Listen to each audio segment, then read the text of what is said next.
Ayushman Bharat card নিয়ে বর্তমানে সাধারণ মানুষের মধ্যে ব্যাপক আলোচনা চলছে, বিশেষ করে যাদের PWH, AA, SPWH, RKSY1 এবং RKSY2 রেশন কার্ড রয়েছে। তাদের মনে একটাই প্রশ্ন, কারা এই কার্ড পাবেন আর কারা পাবেন না। গত কয়েকদিন আগে যে জনকল্যাণ শিবির অনুষ্ঠিত হয়েছিল, সেই শিবিরে আয়ুষ্মান ভারত কার্ডের ফর্ম বিতরণ করা হয়েছিল।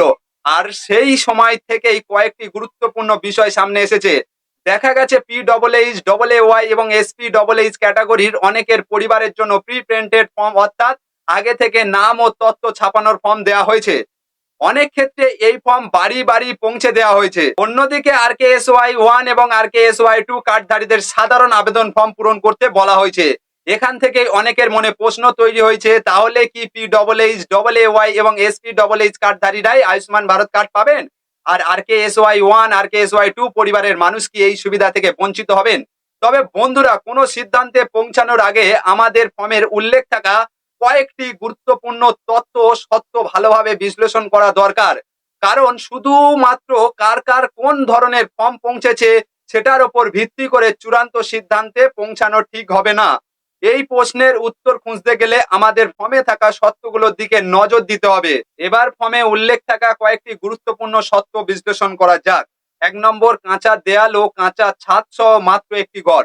ফর্মে বলা হয়েছে পরিবারের কাঁচা দেয়াল এবং কাঁচা ছাদ সহ মাত্র একটি ঘর রয়েছে কিনা। এখানে বোঝা যাচ্ছে সবচেয়ে দুর্বল ও আর্থিকভাবে পিছিয়ে থাকা পরিবারগুলিকে অগ্রাধিকার দেওয়ার চেষ্টা করা হয়েছে।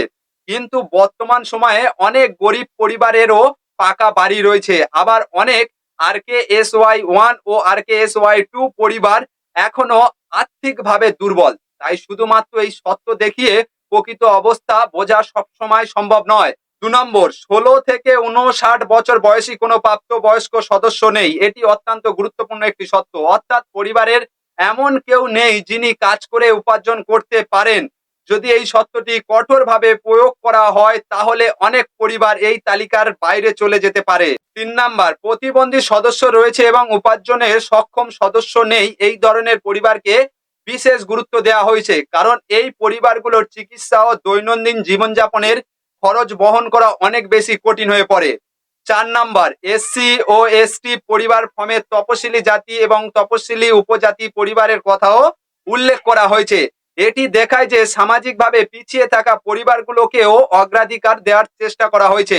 5 নম্বর, ভূমিহীন এবং দিনমজুর পরিবার ফর্মে বলা হয়েছে পরিবারটি ভূমিহীন কি না এবং আয়ের প্রধান উৎস দৈনন্দিন মজুরির কাজ করে কি না। এখান থেকেও স্পষ্ট যে আর্থিকভাবে দুর্বল পরিবারগুলোকে চিহ্নিত করার চেষ্টা করা হয়েছে। 6 নম্বর, ভিক্ষাবৃত্তির উপর নির্ভরশীল পরিবার। এই সত্যটি সমাজের সবচেয়ে অসহায় ও দরিদ্র মানুষদের জন্য রাখা হয়েছে।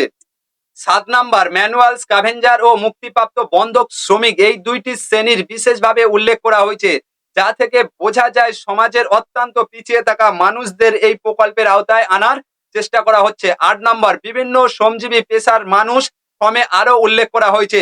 কৃষি শ্রমিক, দিনমজুর, নির্মাণ শ্রমিক, রাজমিস্ত্রি, রিক্সা চালক, হকার, গৃহকর্মী, ড্রাইভার, মুচি, দর্জি, প্লাম্বার, ইলেকট্রিশিয়ান, পরিচ্ছন্নতা কর্মী, নিরাপত্তা রক্ষী এবং আরো অনেক অসংখ্য গঠিত ক্ষেত্রে শ্রমজীবী মানুষের নাম। এবার আসল বিশ্লেষণ বন্ধুরা, ফর্মে সমস্ত সত্য একসঙ্গে দেখলে একটা বিষয় পরিষ্কারভাবে বোঝা যায়। এখানে শুধুমাত্র PWH, AA, SPWH, RKSY1 বা RKSY2 রেশন কার্ডের ওপর গুরুত্ব দেওয়া হয়নি, বরং পরিবারের আর্থিক অবস্থা, বাসস্থানের অবস্থা, পেশা, সামাজিক অবস্থান ও উপার্জনের উৎস, এই বিষয়গুলোকে ও গুরুত্ব দেওয়া হয়েছে। আপনার ব্যক্তিগত মতামত? আমার মতে শুধুমাত্র রেশন কার্ডের ক্যাটাগরি দেখে কোনো পরিবারের বর্তমান আর্থিক অবস্থা বিচার করা উচিত নয়, কারণ এমন অনেক পরিবার রয়েছে যাদের RKSY1 বা RKSY2 কার্ড রয়েছে, কিন্তু তারা এখনো অত্যন্ত গরিব। আবার এমন পরিবারও রয়েছে যাদের PWH, AA বা SPWH কার্ড রয়েছে, কিন্তু বর্তমানে তাদের আর্থিক অবস্থা আগের তুলনায় অনেক ভালো। তাই প্রকৃত গরিব মানুষদের চিহ্নিত করাই সবচেয়ে গুরুত্বপূর্ণ। শেষ কথা, এই মুহূর্তে PWH, AA, SPWH, RKSY1, RKSY2 কার্ডধারীদের মধ্যে কারা কারা আয়ুষ্মান ভারত কার্ড পাবেন সেই বিষয়ে সরকার এখনো চূড়ান্ত ঘোষণা করেনি। তাই এখনো নিশ্চিতভাবে কিছু বলা সম্ভব নয়।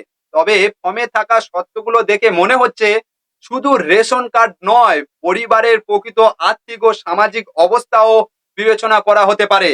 আপনাদের কি মতামত? RKSY 1 ও RKSY 2 পরিবারের প্রকৃত গরিব মানুষদেরও কি এই সুবিধা দেওয়া উচিত? কমেন্ট করে অবশ্যই জানাবেন। ভিডিওটি ভালো লাগলে লাইক, শেয়ার এবং ফলো করতে ভুলবেন না। আর যারা ইউটিউব থেকে দেখছেন চ্যানেলটি সাবস্ক্রাইব করতে ভুলবেন না। সবাই ভালো থাকবেন, সুস্থ থাকবেন। ধন্যবাদ।